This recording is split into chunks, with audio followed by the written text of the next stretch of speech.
गीता सुबोध संस्कृत में है। यदि अन्वयार्थ ही लें तो गीता का अधिकांश आप स्वयं हृदयंगम कर सकेंगे, किंतु आप ज्यों का त्यों अर्थ नहीं लेते। उदाहरण के लिए श्री कृष्ण ने स्पष्ट कहा कि यज्ञ की प्रक्रिया ही कर्म है, फिर भी आप कहते हैं कि खेती करना कर्म है। यज्ञ को स्पष्ट करते हुए उन्होंने बताया कि यज्ञ में बहुत से योगी जन प्राण में अपान को हवन करते हैं, बहुत से अपान में प्राण को हवन करते हैं, बहुत से योगी प्राण अपान दोनों को रोककर प्राणायाम परायण हो जाते हैं, बहुत से योगी इंद्रियों की संपूर्ण प्रवृत्तियों को संयमाग्नि में हवन करते हैं। इस प्रकार श्वास प्रश्वास का चिंतन यज्ञ है, मन सहित इंद्रियों का संयम यज्ञ है। शास्त्रकार ने स्वयं यज्ञ बताया, फिर भी आप कहते हैं कि विष्णु के निमित्त स्वाहा बोलना, अग्नि में जौ तिल घी का हवन करना यज्ञ है। उन योगेश्वर ने ऐसा एक शब्द भी नहीं कहा। क्या कारण है कि आप समझ नहीं पाते? बाल की खाल निकालकर रटने पर भी क्यों वाक्य विन्यास ही आपके हाथ लगता है? आप अपने को यथार्थ जानकारी से शून्य ही क्यों पाते हैं?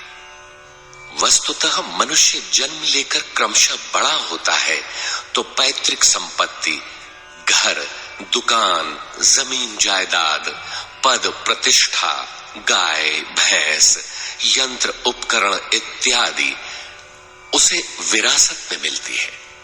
ठीक इसी प्रकार उसे कुछ रूढ़ियां, परंपराएं, पूजा पद्धतियां भी विरासत में मिल जाती हैं। 33 करोड़ देवी देवता तो भारत में बहुत पहले गिने गए थे। विश्व में उनके अनगिनत रूप हैं। शिशु ज्यों ज्यों बड़ा होता है, अपने माता पिता, भाई बहन, पास पड़ोस में इनकी पूजा देखता है। परिवार में प्रचलित पूजा पद्धतियों की अमिट छाप उसके मस्तिष्क पर पड़ जाती है। देवी की पूजा मिली तो जीवन भर देवी देवी रटता है। परिवार में भूत पूजा मिली तो भूत भूत रटता है। कोई शिव तो कोई कृष्ण तो कोई कुछ पकड़े ही रहता है, उन्हें वो छोड़ नहीं सकता। ऐसे भ्रांत पुरुष को गीता जैसा कल्याणकारी शास्त्र मिल भी जाए तो वो उसे नहीं समझ सकता।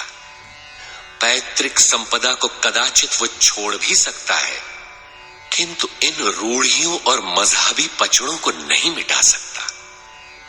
पैतृक संपत्ति को हटाकर आप हजारों मील दूर जा सकते हैं, किंतु दिल दिमाग में अंकित ये रूढ़िगत विचार वहां भी आपका पिंड नहीं छोड़ते। आप सिर काटकर अलग तो नहीं रख सकते, अतः आप यथार्थ शास्त्र को भी उन्हीं रूढ़ियों, रीति रिवाजों, मान्यताओं और पूजा पद्धतियों के अनुरूप ढाल कर देखना चाहते हैं। यदि उनके अनुरूप बात ढलती है, वार्ता का क्रम बैठता है, तो आप उसे सही मानते हैं, और नहीं ढलती तो गलत मानते हैं। इसीलिए आप गीता का रहस्य नहीं देख पाते। गीता का रहस्य रहस्य ही बनकर रह जाता है। इसके वास्तविक पारखी संत अथवा सद्गुरु हैं। वही बता सकते हैं कि गीता क्या कहती है। सब नहीं जान सकते। सबके लिए सुलभ उपाय यही है कि इसे किसी महापुरुष के सानिध्य में समझें, जिसके लिए श्री कृष्ण ने बल दिया है। गीता किसी विशिष्ट व्यक्ति, जाति, वर्ग, पंथ, देश काल या किसी रूढ़िग्रस्त संप्रदाय का ग्रंथ नहीं है, बल्कि यह सार्वलौकिक, सार्वकालिक धर्म ग्रंथ है। ये प्रत्येक देश, प्रत्येक जाति तथा प्रत्येक स्तर के प्रत्येक स्त्री पुरुष के लिए, सबके लिए है। केवल दूसरों से सुनकर या किसी से प्रभावित होकर मनुष्य को ऐसा निर्णय नहीं लेना चाहिए जिसका प्रभाव सीधे उसके अपने अस्तित्व पर पड़ता हो। पूर्वाग्रह की भावना से मुक्त होकर सत्यान्वेषियों के लिए यह आर्ष ग्रंथ आलोक स्तंभ है। हिंदुओं का आग्रह है कि वेद ही प्रमाण है। वेद का अर्थ है ज्ञान, परमात्मा की जानकारी। परमात्मा न संस्कृत में है न संहिताओं में। पुस्तक तो उसका संकेत मात्र है। वह वस्तुतः हृदय में जागृत होता है। विश्वामित्र चिंतन कर रहे थे। उनकी भक्ति देखकर ब्रह्मा आए। बोले, आज से तुम ऋषि हो। विश्वामित्र को संतोष नहीं हुआ, चिंतन में लगे रहे। कुछ काल पश्चात देवताओं सहित ब्रह्मा पुनः आए और बोले, आज से तुम राजर्षि हो। किंतु विश्वामित्र का समाधान न हुआ। वे अनवरत चिंतन में लगे रहे। ब्रह्मा दैवी संपदाओं के साथ पुनः आए और बताया कि आज से तुम महर्षि हुए। विश्वामित्र ने कहा, नहीं, मुझे जितेंद्रिय ब्रह्मर्षि कहें। ब्रह्मा ने कहा, अभी तुम जितेंद्रिय नहीं हो। विश्वामित्र पुनः तपस्या में लग गए। उनके मस्तिष्क से तपस्या की आभा निकलने लगी। तब देवताओं ने ब्रह्मा से निवेदन किया। ब्रह्मा उसी प्रकार विश्वामित्र से बोले, अब तुम ब्रह्मर्षि हो। विश्वामित्र ने कहा, यदि मैं ब्रह्मर्षि हूं तो वेद हमारा वरण करे। वेद विश्वामित्र के हृदय में उतर आया। जो तत्व विदित नहीं था विदित हो गया। यही वेद है, न कि पोथी। जहां विश्वामित्र रहते थे वहां वेद रहता था। यही श्री कृष्ण भी कहते हैं कि संसार अविनाशी पीपल का वृक्ष है। ऊपर परमात्मा जिसका मूल और नीचे प्रकृति पर्यंत शाखाएं हैं। जो इस प्रकृति का अंत करके परमात्मा को विदित कर लेता है वह वेदविद है। अर्जुन, मैं भी वेदविद हूं। अतः प्रकृति के प्रसार और अंत के साथ परमात्मा की अनुभूति का नाम वेद है। यह अनुभूति ईश्वर प्रदत्त है। इसलिए वेद को अपौरुषेय कहा जाता है। महापुरुष अपौरुषेय होते हैं। उनके माध्यम से परमात्मा ही बोलता है। वे परमात्मा के संदेश प्रसारक अर्थात ट्रांसमीटर हो जाते हैं। केवल शब्द ज्ञान के आधार पर उनकी वाणी में निहित यथार्थ को परखा नहीं जा सकता। उन्हें वही जान पाता है जिसने क्रियात्मक पथ से चलकर इस अपौरुषेय स्थिति को पाया हो, जिसका पुरुष अर्थात अहं परमात्मा में विलीन हो चुका हो। वस्तुतः वेद अपौरुषेय है, किंतु बोलने वाले 100-150 महापुरुष ही थे। उन्हीं की वाणी का संकलन वेद कहलाता है।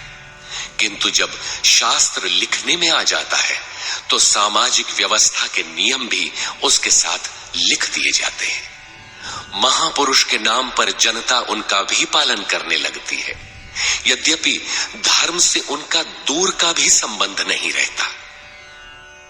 आधुनिक युग में मंत्रियों के आगे पीछे घूमकर साधारण नेता भी अधिकारियों से अपना काम करा लेते हैं, जबकि मंत्री ऐसे नेताओं को जानते भी नहीं।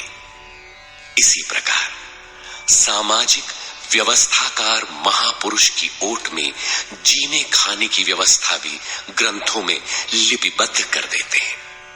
उनका सामाजिक उपयोग तत्सामयिक ही होता है। वेदों के संबंध में भी यही है।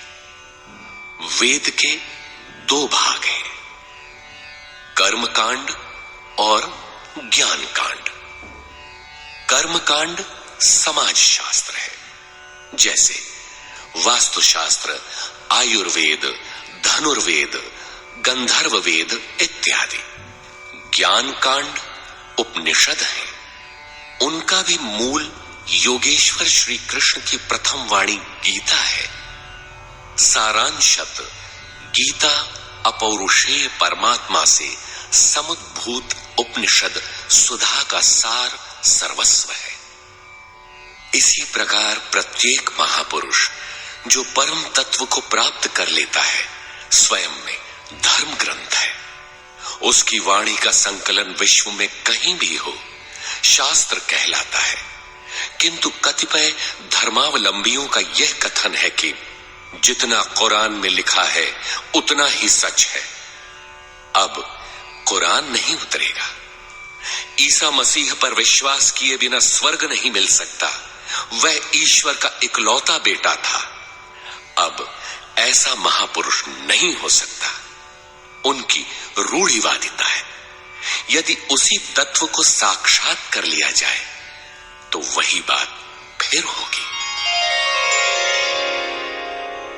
गीता सार्वभौम है। धर्म के नाम पर प्रचलित विश्व के समस्त धर्म ग्रंथों में गीता का स्थान अद्वितीय है।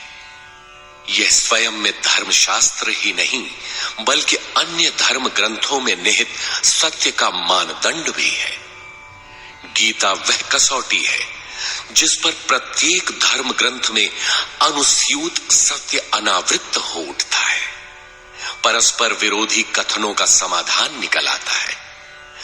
प्रत्येक धर्म ग्रंथ में संसार में जीने खाने की कला और कर्म कांडों का बाहुल्य है।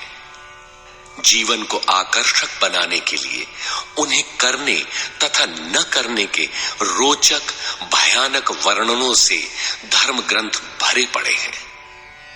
कर्म कांडों की इसी परंपरा को जनता धर्म समझने लगती है।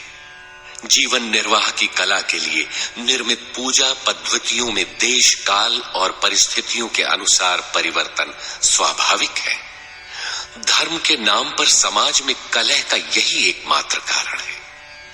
गीता इन क्षणिक व्यवस्थाओं से ऊपर उठकर आत्मिक पूर्णता में प्रतिष्ठित करने का क्रियात्मक अनुशीलन है, जिसका एक भी श्लोक भौतिक जीवन यापन के लिए नहीं है। इसका प्रत्येक श्लोक आपसे आंतरिक युद्ध आराधना की मांग करता है।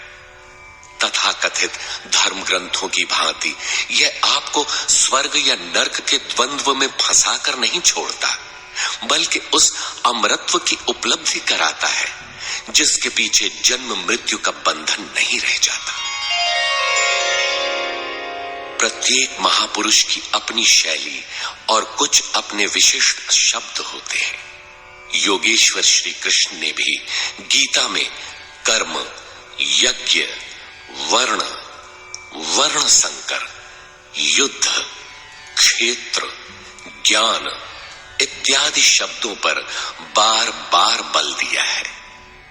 इन शब्दों का अपना आशय है और पुनरावृत्ति में भी इनका अपना सौंदर्य है। हिंदी रूपांतरण में इन शब्दों को उसी आशय में लिया गया है तथा आवश्यक स्थलों की व्याख्या भी की गई है। गीता के आकर्षण निम्नलिखित प्रश्न हैं, जिनका आशय आधुनिक समाज खो चुका है। वे इस प्रकार हैं जिन्हें यथार्थ गीता में आप पाएंगे। श्री कृष्ण एक योगेश्वर थे। सत्य, आत्मा ही सत्य है। सनातन, आत्मा सनातन है, परमात्मा सनातन है। सनातन धर्म परमात्मा से मिलाने वाली क्रिया है। युद्ध दैवी एवं आसुरी संपदाओं का संघर्ष युद्ध है। ये अंतःकरण की दो प्रवृत्तियां हैं। इन दोनों का मिटना परिणाम है। युद्ध स्थान, यह मानव शरीर और मन सहित इंद्रियों का समूह युद्ध स्थल है। ज्ञान परमात्मा की प्रत्यक्ष जानकारी ज्ञान है। योग संसार के संयोग वियोग से रहित अव्यक्त ब्रह्म के मिलन का नाम योग है। ज्ञान योग आराधना ही कर्म है। अपने पर निर्भर होकर कर्म में प्रवृत्त होना ज्ञान योग है। निष्काम कर्म योग इष्ट पर निर्भर होकर समर्पण के साथ कर्म में प्रवृत्त होना निष्काम कर्म योग है। श्री कृष्ण ने किस सत्य को बताया? श्री कृष्ण ने उसी सत्य को बताया जिसको तत्वदर्शियों ने पहले देख लिया था और आगे भी देखेंगे। यज्ञ साधना की विधि विशेष का नाम यज्ञ है। कर्म यज्ञ को कार्य रूप देना ही कर्म है।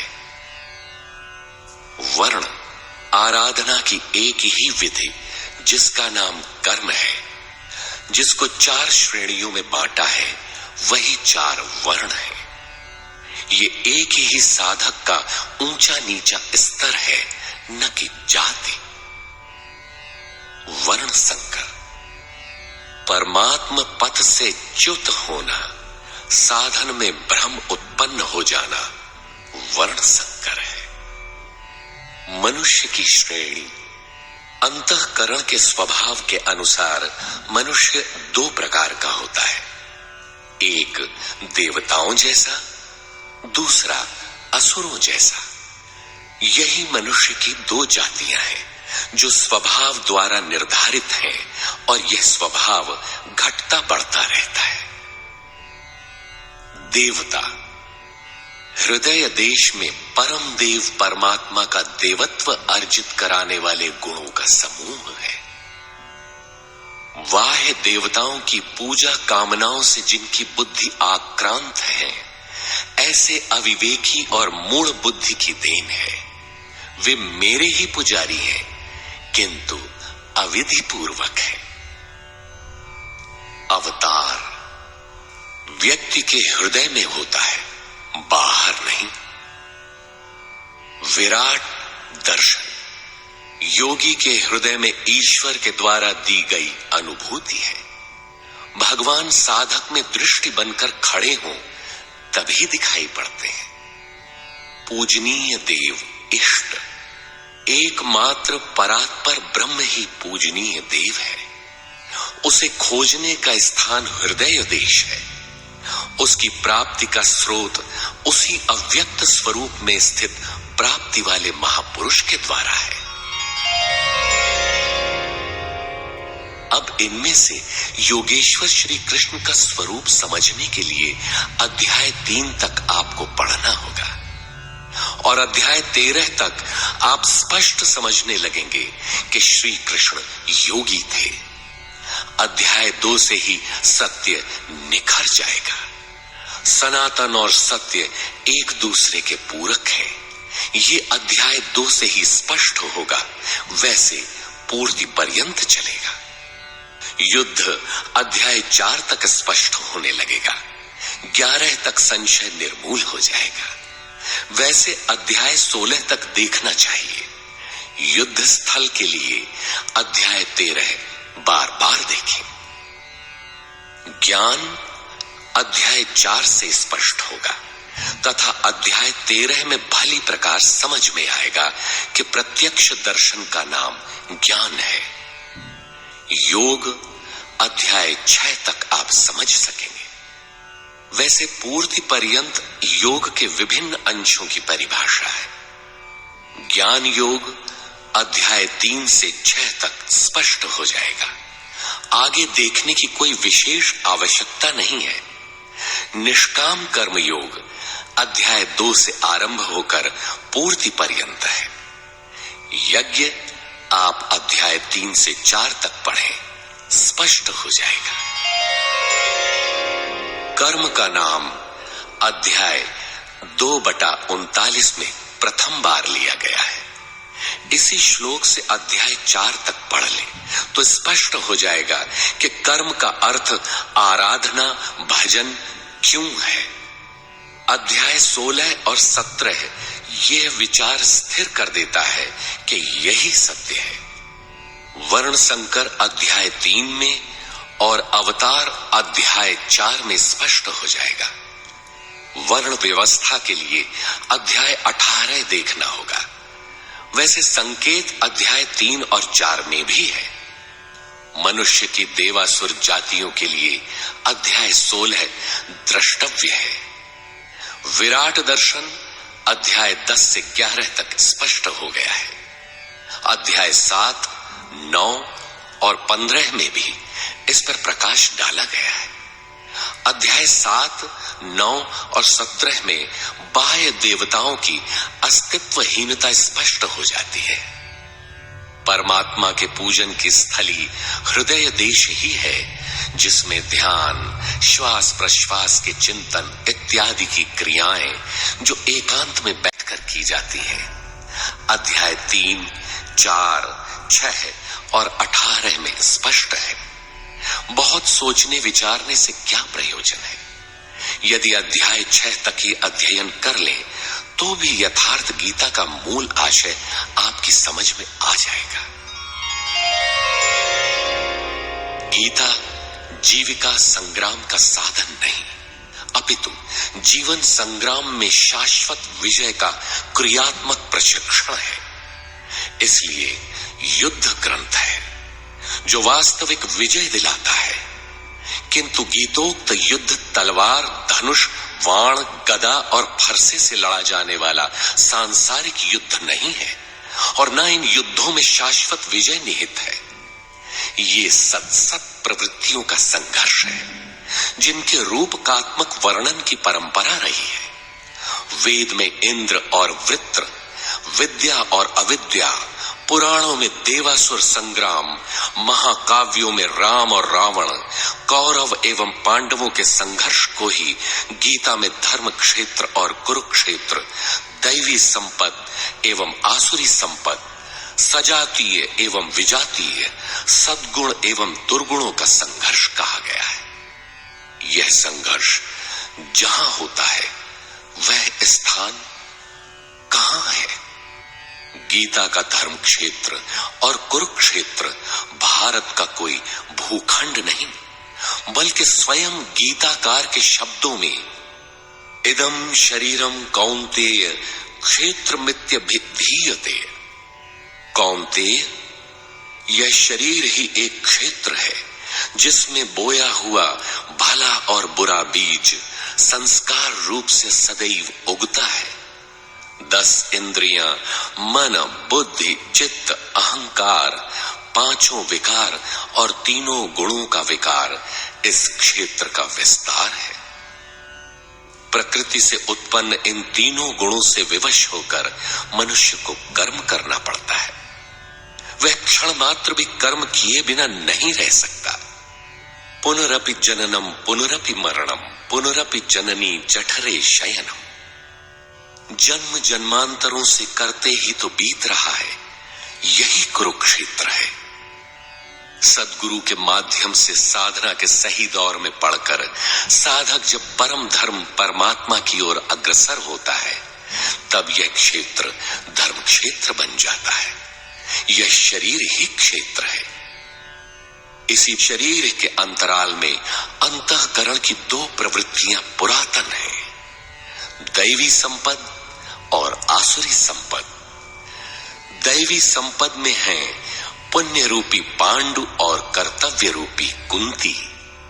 पुण्य जागृत होने से पहले मनुष्य जो कुछ भी कर्तव्य समझकर करता है, अपनी समझ से वह कर्तव्य ही करता है, किंतु उससे कर्तव्य होता नहीं, क्योंकि पुण्य के बिना कर्तव्य को समझा ही नहीं जा सकता।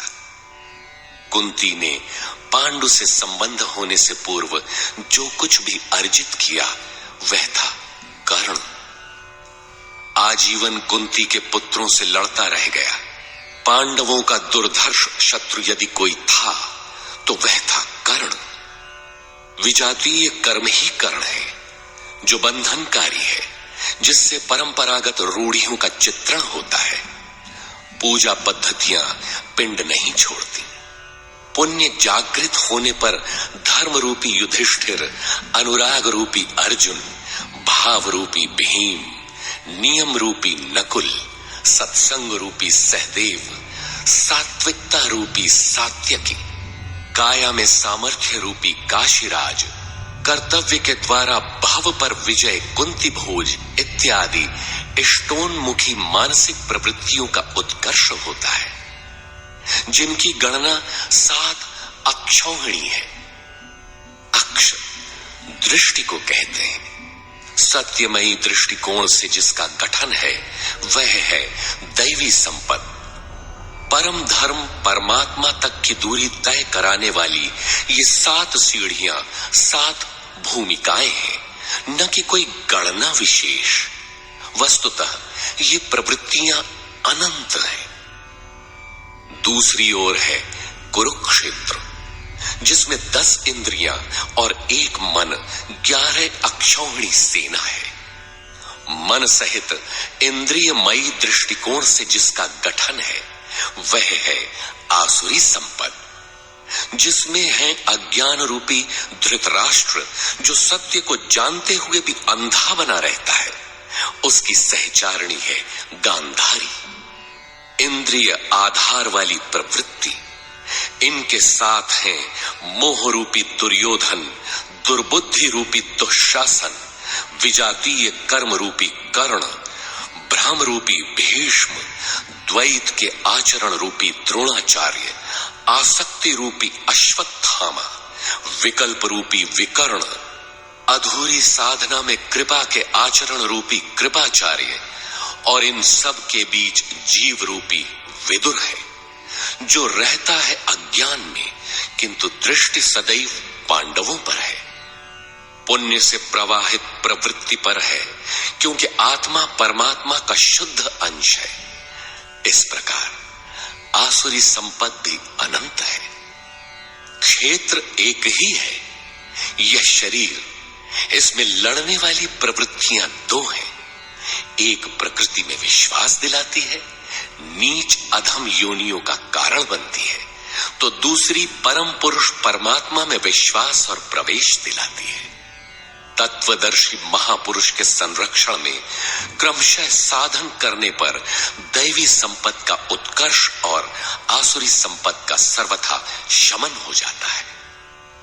जब कोई विकार ही नहीं रहा, मन का सर्वथा निरोध और निरुद्ध मन का भी विलय हो जाता है, तो दैवी संपत्ति की आवश्यकता समाप्त हो जाती है। अर्जुन ने देखा कि कौरव पक्ष के अनंतर पांडव पक्ष के योद्धा भी योगेश्वर में समाहित हो रहे हैं। पूर्ति के साथ दैवी संपत्ति भी विलीन हो जाती है। अंतिम शाश्वत परिणाम निकल आता है। इसके पश्चात महापुरुष यदि कुछ करता है तो केवल अनुयायियों के मार्गदर्शन के लिए ही करता है। लोक संग्रह की इसी भावना से महापुरुषों ने सूक्ष्म मनोभावों का वर्णन उन्हें ठोस स्थूल रूप देकर किया है। गीता छंदोबद्ध है, व्याकरण सम्मत है, किंतु इसके पात्र प्रतीकात्मक हैं। अमूर्त योग्यताओं के मूर्त रूप मात्र है। गीता के आरंभ में 30-40 पात्रों का नाम लिया गया है, जिनमें आधे सजातीय हैं, आधे विजातीय। कुछ पांडव पक्ष के हैं, कुछ कौरव पक्ष के। विश्व रूप दर्शन के समय इनमें से 4-6 नाम पुनः आए हैं, अन्यथा संपूर्ण गीता में इन नामों की चर्चा तक नहीं है। एकमात्र अर्जुन ही ऐसा पात्र है जो आरंभ से अंत तक योगेश्वर के समक्ष है। वह अर्जुन भी केवल योग्यता का प्रतीक है, न कि व्यक्ति विशेष। गीता के आरंभ में अर्जुन सनातन कुल धर्म के लिए विकल है, किंतु योगेश्वर श्री कृष्ण ने इसे अज्ञान बताया और निर्देश दिया कि आत्मा ही सनातन है, शरीर नाशवान है, इसलिए युद्ध कर। इस आदेश से यह स्पष्ट नहीं होता कि अर्जुन कौरवों को ही मारे। पांडव पक्ष के भी शरीरधारी ही तो थे, दोनों ओर संबंधी ही तो थे। संस्कारों पर आधारित शरीर क्या तलवार से काटने पर समाप्त हो सकेगा? जब शरीर नाशवान है, जिसका अस्तित्व है ही नहीं, तो अर्जुन कौन था? श्री कृष्ण किसकी रक्षा में खड़े थे? क्या किसी शरीरधारी की रक्षा में खड़े थे? श्री कृष्ण ने कहा, जो शरीर के लिए परिश्रम करता है वह पापायु मूढ़ बुद्धि पुरुष व्यर्थ ही जीता है। यदि श्री कृष्ण किसी शरीरधारी की रक्षा में खड़े हैं, तब तो वे भी मूढ़ बुद्धि हैं, व्यर्थ ही जीने वाले हैं। वस्तुतः अनुराग ही अर्जुन है। अनुरागी के लिए महापुरुष सदैव खड़े हैं। अर्जुन शिष्य था और श्री कृष्ण एक सद्गुरु थे। विनयावनत होकर उसने कहा, धर्म के मार्ग में मोहित चित्त मैं आपसे पूछता हूं, जो श्रेय अर्थात परम कल्याणकारी हो वह उपदेश मेरे प्रति कहिए। अर्जुन श्रेय चाहता था, प्रिय अर्थात भौतिक पदार्थ नहीं। केवल कहिए ही नहीं, साधिए, संभालिए। मैं आपका शिष्य हूं, आपकी शरण में हूं। इसी प्रकार गीता में स्थान स्थान पर स्पष्ट है कि अर्जुन आर्त अधिकारी है और योगेश्वर श्री कृष्ण एक सद्गुरु है। वे सद्गुरु अनुरागी के साथ सदैव रहते हैं, उनका मार्गदर्शन करते हैं। जब भावुकतावश कोई व्यक्ति पूज्य महाराज जी के पास रहने का आग्रह करने लगता है, तब वे कहा करते थे, जाओ, शरीर से कहीं रहो, मन से मेरे पास आते रहो। प्रातः सायं राम शिव ओम किसी 1, 2, 2.5 अक्षर के नाम का जाप करो और मेरे स्वरूप का हृदय में ध्यान धरो। 1 मिनट भी स्वरूप पकड़ लोगे तो जिसका नाम भजन है वो मैं तुम्हें दूंगा। इससे अधिक पकड़ने लगोगे तो हृदय से रथी बनकर सदैव तुम्हारे साथ रहूंगा। जब सूरत पकड़ में आ जाती है तो इसके बाद महापुरुष इतना ही पास में रहते हैं जितना हाथ, पांव, नाक, कान इत्यादि आपके पास है। आप हजारों किलोमीटर दूर क्यों ना हो, वह सदैव समीप है। मन में विचारों के उठने से भी पहले वे मार्गदर्शन करने लग जाते हैं। अनुरागी के हृदय में वह महापुरुष सदैव आत्मा से अभिन्न होकर जागृत रहते हैं। अर्जुन अनुराग का प्रतीक है।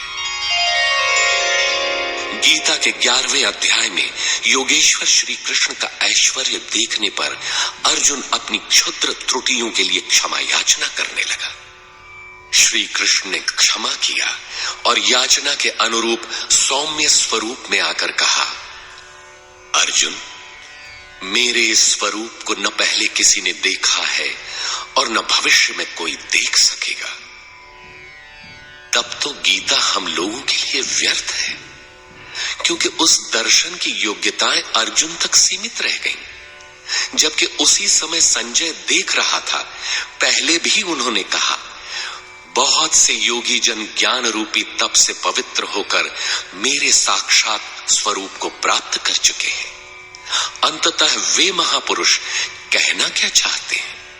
वस्तुतः अनुराग ही अर्जुन है, जो आपके हृदय की भावना विशेष है। अनुराग विहीन पुरुष न कभी पूर्व में देख सका है और न ही अनुराग विहीन पुरुष भविष्य में कभी देख सकेगा। मिले ही न रघुपति बिनु अनुरागा, किए जोग तप ज्ञान बिरागा। अतः अर्जुन एक प्रतीक है यदि प्रतीक नहीं है तो गीता का पीछा छोड़ दें। गीता आपके लिए नहीं है, क्योंकि उस दर्शन की योग्यता अर्जुन तक ही सीमित रह गई। अध्याय के अंत में योगेश्वर निर्णय देते हैं, अर्जुन, अनन्य भक्ति और श्रद्धा द्वारा मैं इस प्रकार प्रत्यक्ष देखने के लिए, अर्थात जैसा तूने देखा, तत्व से स्पष्ट जानने के लिए और प्रवेश करने के लिए भी सुलभ हूं। अनन्य भक्ति अनुराग का ही दूसरा रूप है और यही अर्जुन का स्वरूप भी है। अर्जुन पथिक का प्रतीक है। इस प्रकार गीता के पात्र प्रतीकात्मक हैं, यथा स्थान उनका संकेत है। रहे हो कोई ऐतिहासिक श्री कृष्ण और अर्जुन, निश्चय ही हुआ हो कोई विश्व युद्ध, किंतु गीता में भौतिक युद्ध का चित्रण कदापि नहीं है। उस ऐतिहासिक युद्ध के मुहाने पर घबराया तो था अर्जुन, न कि सेना। सेना तो लड़ने को तैयार खड़ी थी। क्या गीता का उपदेश देकर श्री कृष्ण ने सव्यसाची अर्जुन को सेना की योग्यता का बनाया? वस्तुतः साधन लिखने में नहीं आता, सब कुछ पढ़ लेने के बाद भी चलना शेष ही रहता है। यही प्रेरणा यथार्थ गीता है।